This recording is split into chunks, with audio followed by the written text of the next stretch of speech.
कैसे एक पत्रकार रिपोर्टिंग करने के लिए कहीं और जाता है और उसको एक लड़की जो कि रील स्टार होती है उससे प्यार हो जाता है। लड़की और वो अंकल के घर आए और तो बात हुई, वहीं प्रपोज हुआ। फिर उन्होंने इंस्टा आईडी दिया और काफ़ी दिनों के बाद मैं इनका हर एक वीडियो लाइक करता था, सब पे कमेंट करता था कि ये फिसल जाए किसी तरह से। और फिर 6 महीने बाद ये बात करने लगी, पैक रहता है। और मैं दूसरा दिन से इनको पत्रकारिता में फील्ड में लेके आ गया था।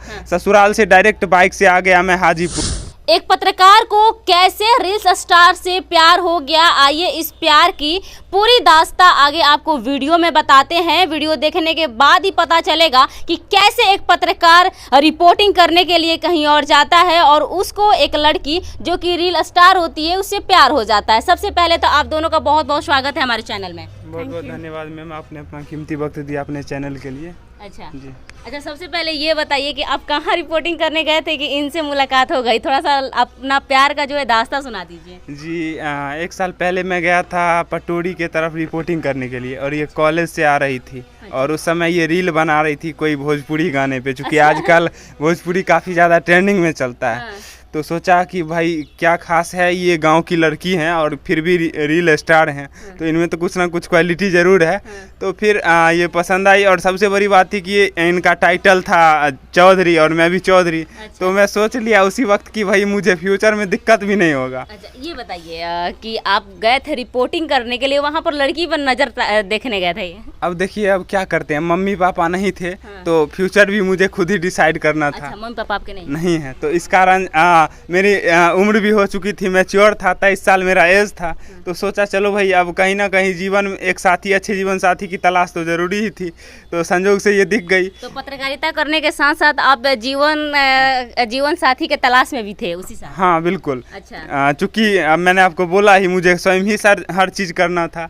तो कुछ दिन के बाद मैंने इनका इंस्टा आईडी पता किया और फिर मैंने इनको मैसेज किया। तो पहले तो ये इग्नोर की होंगी और फिर बाद में जैसा ये मुझे बताई कि आपका संघर्ष मुझे अच्छा लगा कि आप बिना माँ बाप के यहाँ तक पढ़ाई लिखाई करके एक पहचान बनाए हैं अपने एरिए में, और इस कारण ये भी मुझे पसंद करने लगी। फिर बातचीत हुआ। अच्छा, इंस्टाग्राम आईडी कैसे पता चला? मतलब आप गए होंगे पत्रकारिता करने के लिए जहाँ पर ये कॉलेज से आ रही थी रील्स बनाते हुए, आपने इनको देखा? एक लड़की थी, मैंने उनसे दूसरे दिन पूछा तो उसने बता दिया। तो वहीं पर रुके भी थे? नहीं, दूसरे दिन फिर आए थे। अब सोचा कि अब स्वाभाविक है, कॉलेज आई है तो कल भी आएगी ही। अच्छा। हाँ, ये सोच के मैं कल होके फिर गया उधर।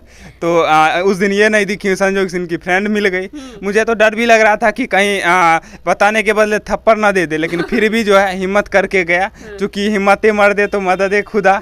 ये सोच के गया और फिर बता दिए इनका फ्रेंड। मैंने बोला कि बताइएगा, बोले नहीं कोई बात नहीं। क्या बोला था इनके फ्रेंड से? इनके फ्रेंड से मैंने कहा कि देखो भाई मैं ये सब संघर्ष करके यहाँ तक पहुँचा हूँ और मुझे आपकी फ्रेंड पसंद आ गई हैं, तो क्या आप मुझे हेल्प करेंगे? पहले तो वो नहीं बता रही थी, फिर काफ़ी रिक्वेस्ट के बाद बोली ठीक है इंस्टा आईडी बता देते हैं, इससे ज़्यादा कुछ हम नहीं करेंगे।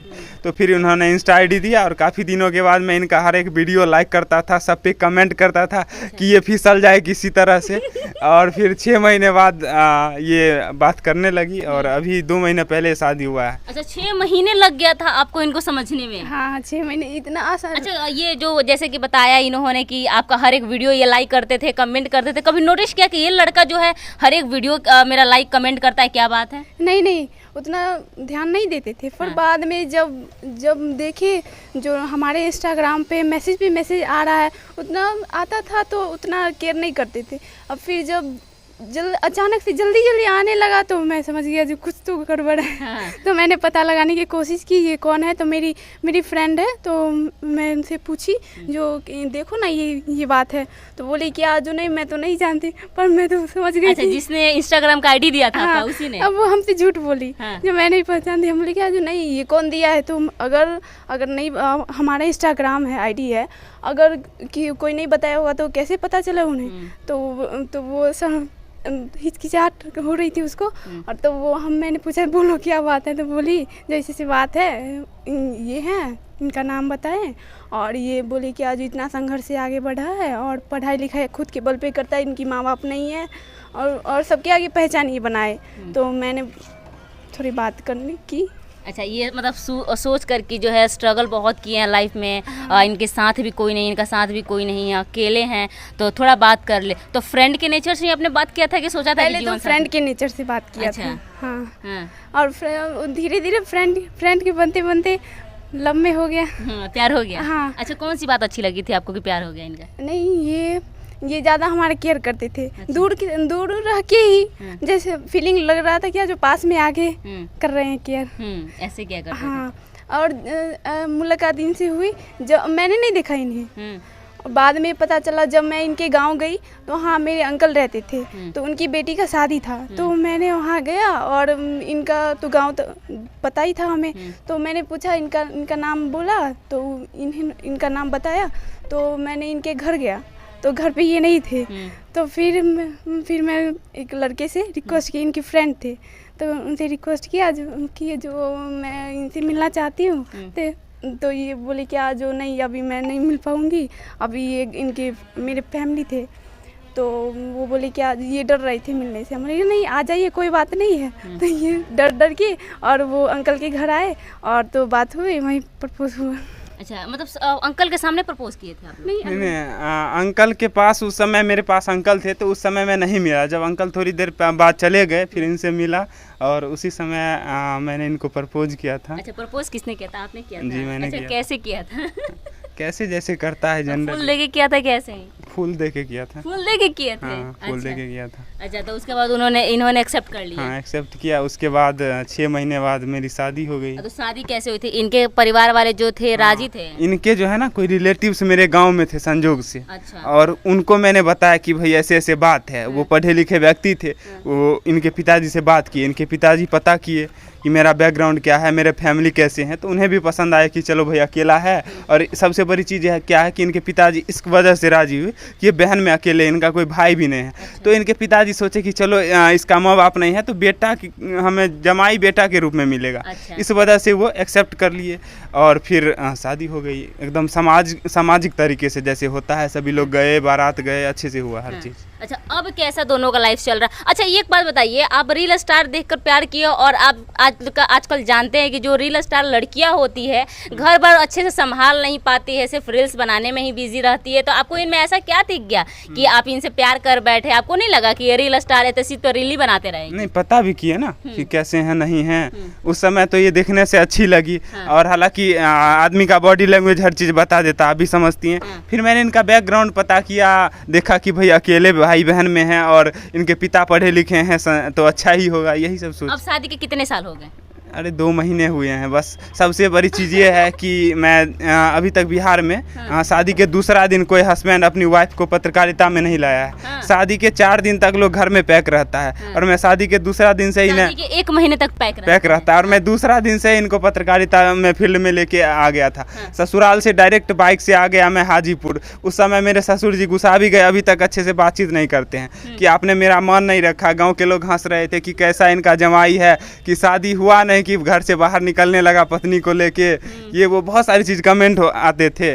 तो अभी भी मेरे ससुर जी अच्छे से हमसे बात नहीं करते हैं इस कारण से। अच्छा, चलिए, वो तो ऐसे ही नाराजगी जता रहे होंगे, प्यार है उनका, मान ही जाएंगे। कुछ दिनों के लिए नाराज होंगे, फिर जब हम लोग ऊंचे लेवल पे पहुंच जाएंगे तो नाराजगी कम हो जाएगी। तो अब क्या इनको पत्रकारिता फील्ड में ही इनको भी उतारना है? जी, चूंकि इनका ये इंटरेस्ट था, मैंने इन्हें ज़बरदस्ती नहीं किया। अभी जैसे ये पढ़ा रही हैं तो मैं अभी इन्हें पढ़ने के लिए छोड़ रहा हूँ, लेकिन फिर भी साइड से कर रही हैं और डेली कर रहे हैं। ऐसा नहीं है कि कभी कभी कर रहे हैं, टाइम निकाल के कर रही हैं। लेकिन 1 साल के बाद जो है पूरी इसमें 100% ये भी देंगे, हम भी देंगे और कोशिश रहेगा कि एक लड़की को आगे बढ़ाना। चूँकि मैंने एक चीज़ देखा कि जब द्रौपदी मुर्मू एक आदिवासी समाज से राष्ट्रपति बन सकती है तो महिला ये क्यों नहीं आगे बढ़ सकती है। भारत सरकार भी आज लोकसभा सीट में भी महिलाओं को 33% आरक्षण दे रहा है। तो यही सब सोच के खास करके मैं सोचा कि मेरा तो कोई है नहीं, मान के चलिए मैं अकेले कमाऊँगा। अगर किसी का माँ बाप रहता है तो उसका बेटा का खर्चा जाता है तो माँ बाप वाला बैकअप होता है, और हम दोनों मिलकर नहीं कमाएंगे तो कैसे आगे बढ़ेंगे। तो यही सोच के मैं इन्हें पढ़ा लिखा भी रहा हूँ। अच्छा, और पत्रकारिता में भी आगे बढ़ा रहे हैं? आगे बढ़ा रहे हैं। ट्रेनिंग आप ही दे रहे हैं? हाँ, हम ही दे रहे हैं। अच्छा, ये देखिए बहुत ही अच्छी बात है। हालांकि ये जो है एक पत्रकार है, और जो है पत्रकार होने के नाते जो इनका माइंड है, जो इनका मेंटालिटी है, काफ़ी ब्रॉड है कि अपनी बीवी को भी इसे फील्ड में लाना है, और इस फील्ड में जो है काफ़ी भागम दौड़ है, काफ़ी स्ट्रगल है। आप दोनों तैयार हैं इस स्ट्रगल के लिए आगे की ज़िंदगी? बिल्कुल मैम, क्योंकि बचपन से मैंने संघर्ष किया है। ये संघर्ष मेरे लिए काफ़ी छोटी है। आप समझ सकते हैं कि बिना माँ बाप का बच्चा जो है इस लेवल तक भी नहीं पहुँच पाता है, उसे गाइड करने वाला नहीं होता है। तो यहाँ तक पहुँच गए हैं, तो अब संघर्ष करने का ना एक जुनून आ गया है अंदर में, और जब तक मंजिल नहीं मिलेगी तब तक तो एकदम करते रहना है। अब आपको एक सहारा भी मिल गया है। सहारा भी मिल गया है। सबसे बड़ा चीज़ तो ये है, पहले मैं जब अकेला कर सकता था, तो अब तो एक हिम्मत ऊपर से मिल गया है कि कोई अगर टांग खींचेगा तो ये दूसरे तरफ से हाथ खींचेंगे कि भैया अभी आपको पीछे नहीं जाना है, अब आपको आगे खींच के ले जाएंगे। बिल्कुल सही। अच्छा चलिए, ये तो बात हो गई कि आप लोग काम में जो है आगे एक दूसरे का साथ दे रहे हैं और एक दूसरे के साथ बने हुए हैं। घर के काम करने में आप दोनों लड़ाई करते हैं कि नहीं, कि दाल तुम बनाओ सब्जी मैं बनाऊंगा? होता है कभी कभी। जैसे कि ये थकी रहती हैं, तो मुझे आदत नहीं है खाना उतना बनाने का, तो बोलते हैं कि नहीं आज थोड़ा सा बना लीजिए। मैं बोला भैया मुझे नहीं आता है, अब मुझे औरत बना रहे हो। तो ये कहती है नहीं ऐसा कुछ नहीं है, जब हम आपके काम में हेल्प कर सकते हैं तो आप भी कर सकते हैं। और मुझे ये रोटी बनाना भी सिखा दी है, सबसे अच्छी बात ये है। रोटी बनाना सिखा दी? हाँ, ये बीबी का पावर है। हाँ बिल्कुल, और स्वाभाविक सी बात है, मुझे ये सपोर्ट करेंगे और हम इनको सपोर्ट नहीं करेंगे तो कौन करेगा। अच्छा ये बताएं कि आप अकेले रहा करते थे तो खाना नहीं बनाना जानते हैं? नहीं जानते, थोड़ा बहुत कभी कभी चावल दाल बना के हम खा लिया करते। खाना पहले कौन बनाया करता खाते थे? पहले चाचा चाची देखते थे। अच्छा। और जब से पत्रकारिता में है 1.5 साल से तो अलग रहते थे, तो होटल में खाते थे। अच्छा, तो अब इनको दाल बनाना सिखा दी, रोटी बनाना सिखा दी, अभी क्या क्या सिखाना बाकी है? अभी और चीज बाकी है, चिकन बनाना बाकी है, और क्या कहते हैं रोटी तो अभी अच्छे से नहीं बन रहा है। अच्छे से नहीं बना पा रहे हैं, सिखा दीजिएगा। हाँ सिखा देंगे। अच्छा, प्यार में कमी करते हैं कि नहीं? नहीं कमी नहीं करते हैं, डिमांड पूरा कर देते हैं? हाँ पूरा कर देते हैं। हाँ। चलिए बहुत ही अच्छी बात है। आप दोनों खुश हैं एक दूसरे के साथ? जी बहुत खुश हैं, और भगवान करे कि जो भी प्यार करे उन्हें मिले। लेकिन देखिए मैम, हम जो है एक मैच्योर थे। बहुत सारे लोग कहते हैं कि ये दूसरे को ज्ञान देता था। एक बार एक भाई बहन आपस में प्यार कर लिया था, तो मैंने उसे एक्सपोज किया। तो मैं कोई भाई बहन नहीं हूँ, ये भी 21 की है, मैं भी 23 का हूँ, और पढ़े लिखे हैं, बालिग हैं, मैच्योर है, माँ बाप की मर्जी से समाज तरीके से किए, तो इसमें क्या गलत है? जी। अगर मैं मैच्योर नहीं रहता, मेरा उम्र कम रहता, तब तो मैं गलत रहता ना। तो मैं मैच्योर हूँ, और जो लोग ऐसा कमेंट करते हैं उनसे कहूँगा कि आप मैच्योर होके करिए, कोई दिक्कत नहीं है, माँ बाप को मना लीजिए। और आप जो है कम उम्र में शादी करिएगा और घर से भाग जाइएगा, तो जो माँ बाप आपको बड़ा किए उनका भी सपना तोड़ दीजिएगा। मेरे से मेरे चाचा चाची जो हमको पाले पोसे वो भी काफ़ी खुश हैं, सबकी मर्जी से हुआ है। और काफ़ी लोग ये भी आपको ये वीडियो देखने के बाद बोलेंगे कि आप जो है एक पत्रकार हैं, और पत्रकारिता करने के दौरान जो होता है कि लड़कियां अगर कॉलेज से निकलती है तो उन पर आपकी नज़रें रहती है, कहीं ना कहीं बहुत बुरी नज़रें रहती है। तभी तो आप कॉलेज से निकल रही लड़की से प्यार किए, रील्स बनाते हुए देखे, और आपका जो है दिल फिसल गया। नहीं तो उनके लिए जवाब है, मैं इंसान भी हूँ पत्रकार के साथ साथ, और इंसान की पर्सनल लाइफ होती है, और इस उम्र में हर लोगों को जो है कोई ना कोई पसंद आता है, और पसंद और प्यार में फ़र्क होता है। उस समय ये मुझे पसंद आई थी, प्यार नहीं हुआ था, प्यार बाद में हुआ इनकी अच्छाइयों को देख के। तो पसंद हर लोग करते हैं, और पसंद में कोई किसी को रोक नहीं सकता। जी बिल्कुल सही बोला। अभी हमारे साथ जिस कपल को देख रहे हैं, दोनों एक से बढ़कर एक है। एक जो है देश दुनिया के लिए आवाज़ उठाते हैं, पत्रकार हैं ये, और जो दूसरी हैं रील स्टार हैं। और इन दोनों का स्टोरी कैसा लगा, और जैसा कि हमने पहले ही बताया कि इनके जो है पत्रकार होने पर काफ़ी लोग सवाल भी उठाएंगे, काफ़ी लोग बुरा भला भी कहेंगे। खैर ज़रूरत है तो आपको समझने की, इन लोगों का जो लव एंगल है वो ज़रूरत है समझने की। आपको कैसा लगा ये वीडियो आप कमेंट बॉक्स में ज़रूर बताइएगा। मैं हूँ आपके साथ दिव्या, आप देख रहे बिहार जंक्शन। जय हिंद, जय बिहार।